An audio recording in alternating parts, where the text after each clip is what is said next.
આ સિંગલ ક્રોશેના ઉપર third time જો 2 ટાઈમ સિંગલ ક્રોશે 1 અને 2 અને થર્ડ ટાઈમ જો યહાં આ રાઉન્ડમાં આપણને આટલું જ કરવાનું છે. ઓકે, આટલું કરીને પછી આપણે આગળ જોઈએ.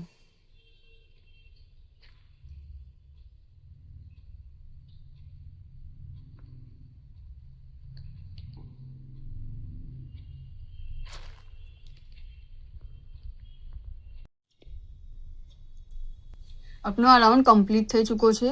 આ રાઉન્ડના એન્ડમાં આપણા પાસે 60 સ્ટિચીસ આવી જોઈએ. આ જે લાસ્ટ સેક્શન છે એમાં આપણે 2 ટાઈમ્સ સિંગલ ક્રોશે કરવું છે અને સિંગલ ક્રોશેના ઉપર થર્ડ ટાઈમ સિંગલ ક્રોશે નથી કરવું. ઓકે, સો લાસ્ટ સેક્શનમાં 2 ટાઈમ સિંગલ ક્રોશે છે, ધ્યાન રાખજો. હવે આ જે આપણે यहाँ સ્ટિચમાં આપણે લગાવ્યું છે નિકાલશું અને यहाँ સ્લિપ કરશું. एक चेन लेसूं ने यहाँ सेम स्पेस में सिंगल क्रोशे करसूं અને સ્ટિચ માર્કર લગાવી દેશું. ઓકે, પછી ફરીથી સેકન્ડ સ્ટિચમાં સિંગલ ક્રોશે કરશું. હવે આપણે લીફ બનાવશું.